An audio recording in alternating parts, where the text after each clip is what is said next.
এখানে কিন্তু ডাকিনী যোগিনী নয়, মানে মায়ের ছোট পাখির মধ্যে একটি বড় পাখি। সরি বন্ধুরা, আমরা রাস্তা ভুল করে ফেলেছি, আমরা এন্ট্রির জায়গায় এক্সিট গেট দিকে।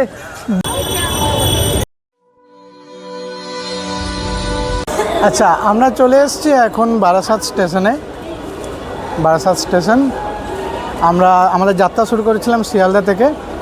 এখন বাজে 12টা 20, আর আমরা এখান থেকেই শুরু করব আমাদের আজকের কালী পুজো দেখা, কালী পুজোর প্যান্ডেল দেখা। বাট তার আগে আমরা খাওয়া দাওয়া করবো কিছু, খুব খিদে পেয়েছে।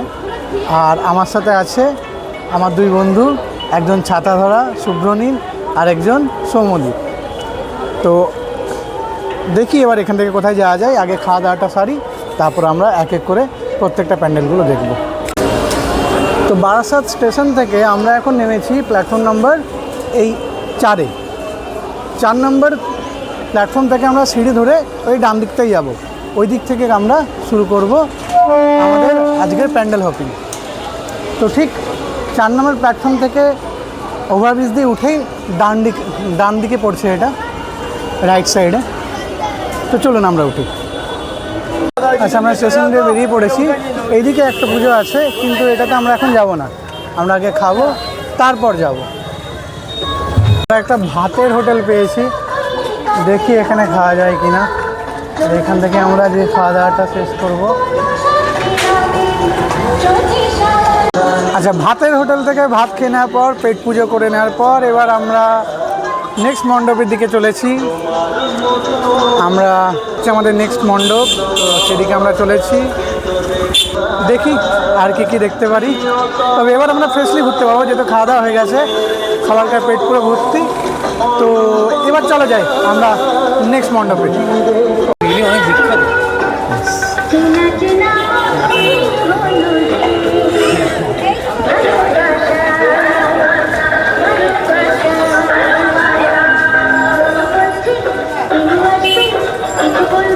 আচ্ছা, আমরা চলে এসেছি বারাসাত নপাড়া সংহতি ক্লাব। এটা হচ্ছে ওদের পুজো, এটা হচ্ছে ওদের প্যান্ডেল। বারাসাত হচ্ছে আমার কালী পুজো ডেস্টিনেশন। যেরকম করে কলকাতায় দুর্গা পুজো হয়, ঠিক সেইভাবেই বারাসাতে কালী পুজো। আর এটা হচ্ছে আমাদের প্রথম প্যান্ডেল আজকে। চলো আমরা ভেতরে ঢুকি।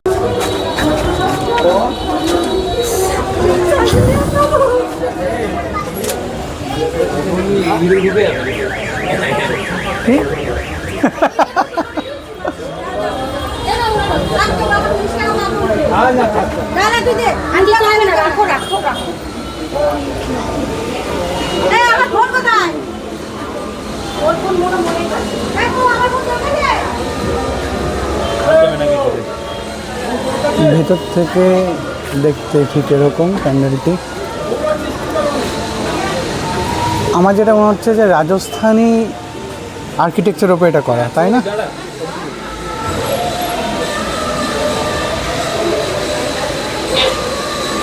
খুব সুন্দর কাজ, খুবই নিখুঁত কাজ। আর এখানে কিছু রাজস্থানী পুতুল আছে।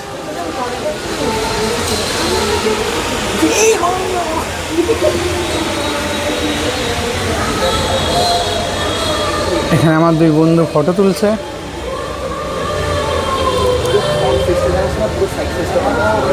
আয় ভাই, আমি একটু নিয়ে নিই।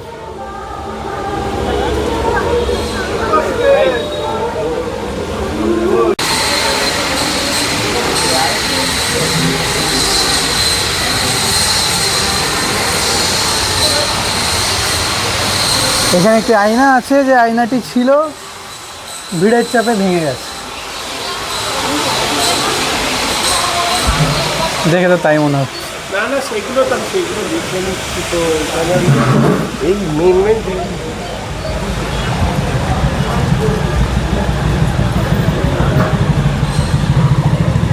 আর এই হচ্ছে এখানকার প্রতিমা।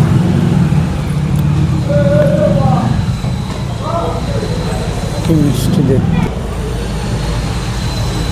একবার আমি মুখমণ্ডলের উপর কনসেন্ট্রেট করি।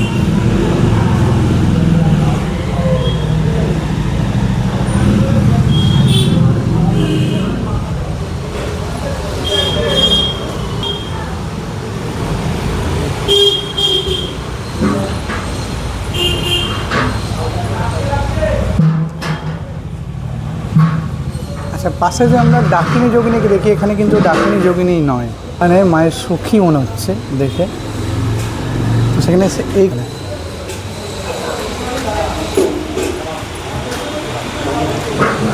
রাজস্থানী আর্কিটেকচার, রাজস্থানী কালচারটাকে এখানে তুলে ধরা হয়েছে।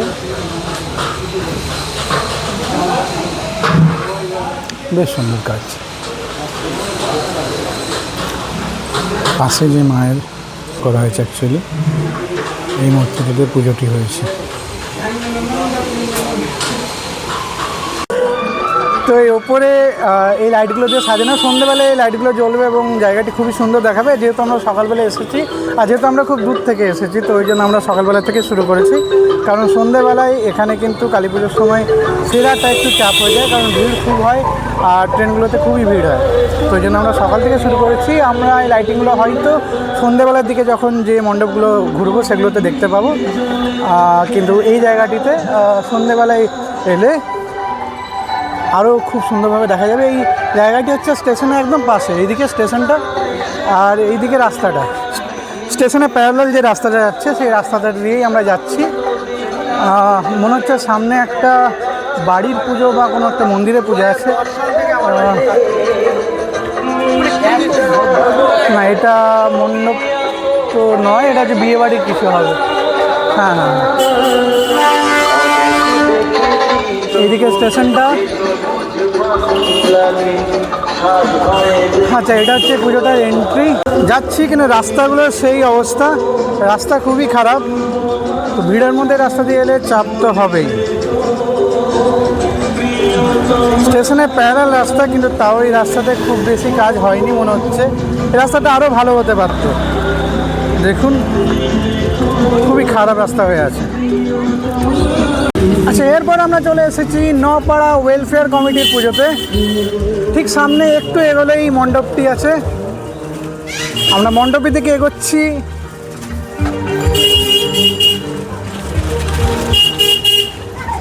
নপাড়া ওয়েলফেয়ার কমিটির মণ্ডপটি ঠিক এই রকম।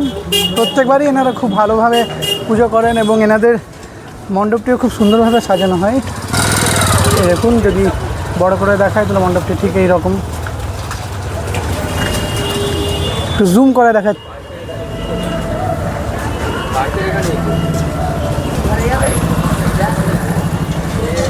চলুন আমরা ভেতরে ঢুকি।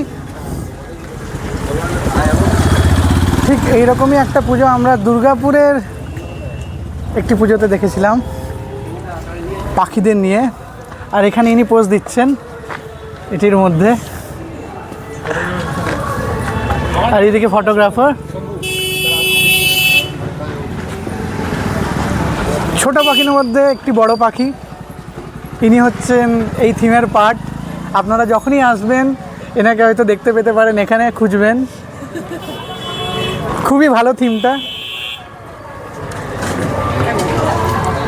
এবার আমরা ঢুকছি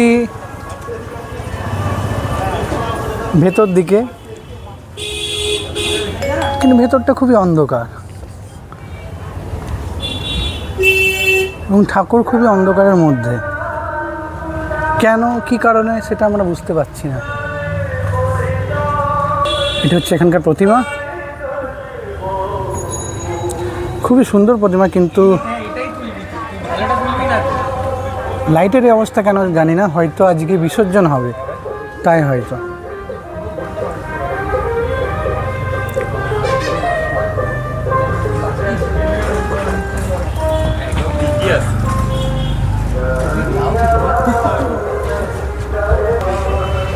বানিয়েছে বলো, পাখিদের নিয়ে কিছু একটা বানিয়েছে।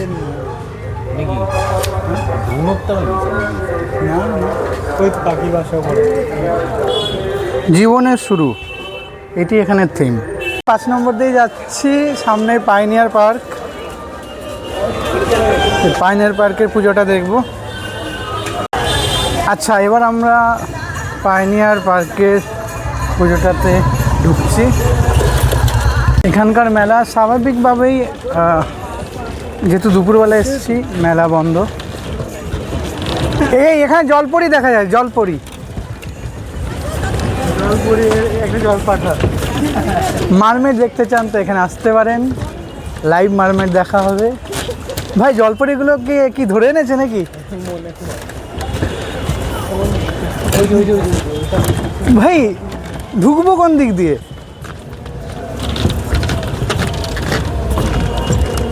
সরি বন্ধুরা, আমরা রাস্তা ভুল করে ফেলেছি। আমরা এন্ট্রির জায়গায় এক্সিট গেট দিকে ঢুকে পড়ছি। চল চলে ভাই, অন্য দিকে যাই। এই আমরা ঠিক রাস্তা দিয়ে এখন ঢুকছি পাইনিয়ার পার্কের মাইসোর প্যালেস।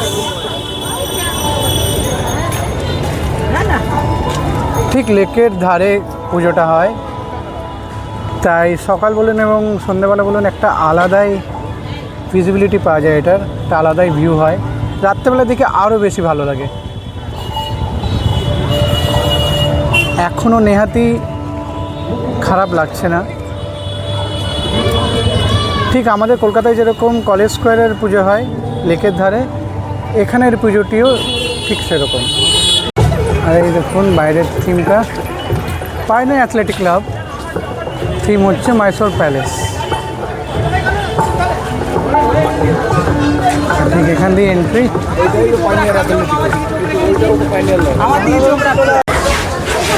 এটা হচ্ছে দেখুন, আমরা অন্দরমহলে ঢুকছি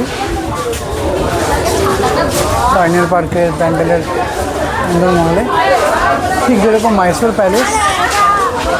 প্যালেসের ভেতরটা যেরকম, সেটির একটি ছোট্ট অনুষ্ঠিতি বানানো হয়েছে, খুব সুন্দরভাবে সাজানো হয়েছে।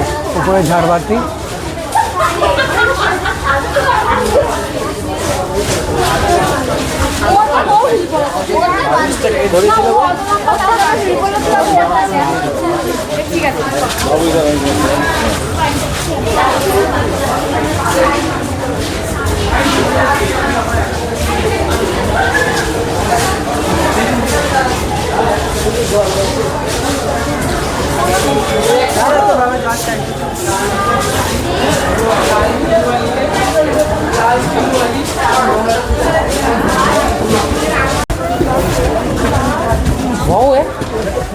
সবাই ঘুরতে বেরিয়েছে।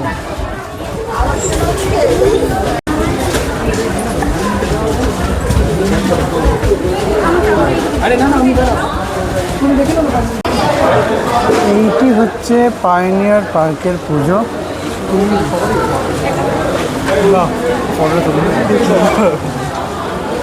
অনবদ্য প্রতিমা, খুবই সুন্দর দেখতে, এবং শুধুমাত্র এখানে মা কালী নেই, তার সাথে কিছু ইনসিডেন্ট এখানে রাখা হয়েছে শ্রী চৈতন্যদেবের, শ্রীকৃষ্ণের, এবং ডান দিকে আমরা দেখতে পাচ্ছি শ্রী বিষ্ণু, মা লক্ষ্মী এবং গরু।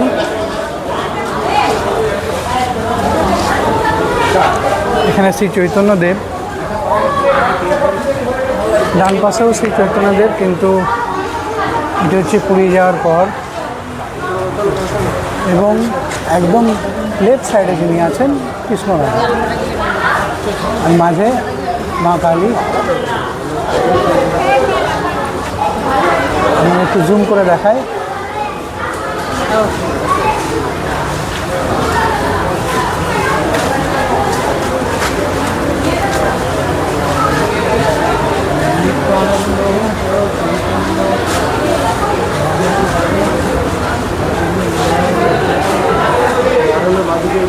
আর উপর দিকে পাইনিয়ার পার্কের মণ্ডপের অন্দরমহল, ঠিক ওপরে একটি ঝাড়বাতি, তিনটি ঝাড়বাতি অ্যাকচুয়ালি। এখানকার থিম হচ্ছে মাইসোর প্যালেস। তো মাইসোর প্যালেসের ভেতরকার যেরকম রং এবং যেরকম আর্কিটেকচার, সেটিকেই এখানে মণ্ডপের ভেতরেও তুলে ধরা হয়েছে।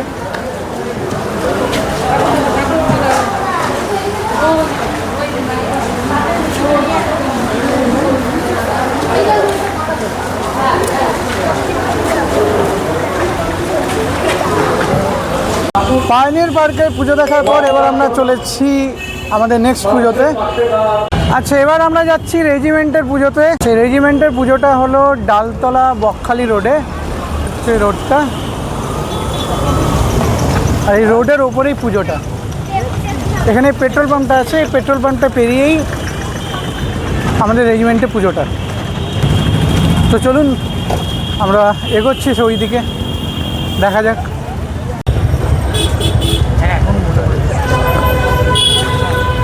আমরা এগিয়ে চলে এসেছি রেজিমেন্টের পুজোটায়।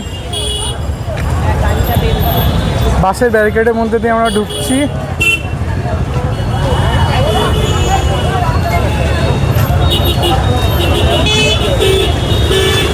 পাশে খাবারের দোকান।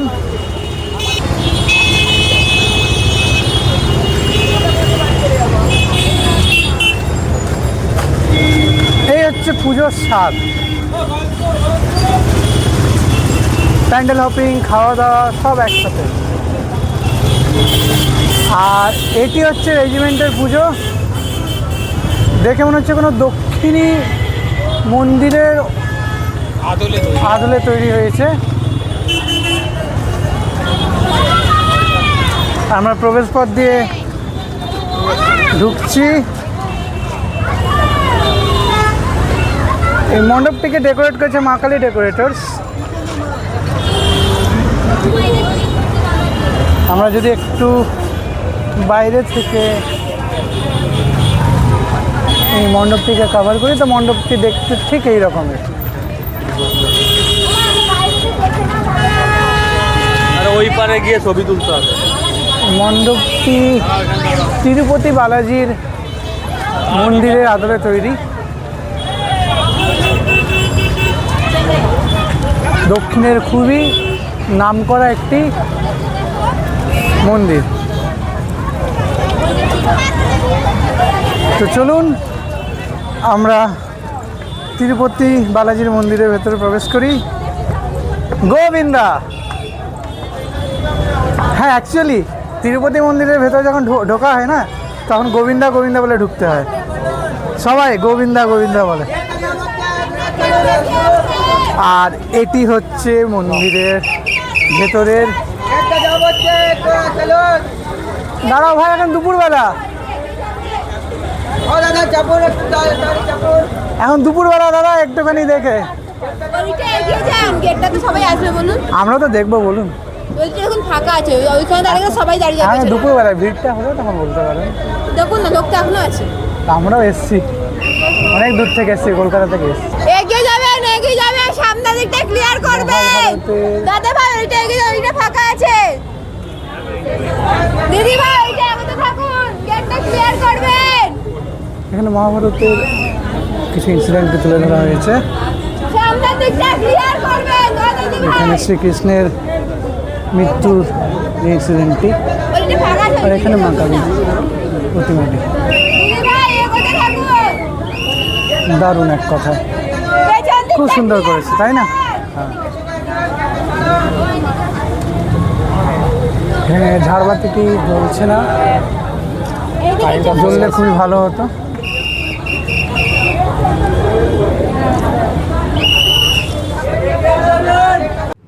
পার্ট 2 এর ভিডিও আমরা নিয়ে আসছি আরও আকর্ষণীয় এবং নামকরা বারাসাতের কিছু কালী পুজো।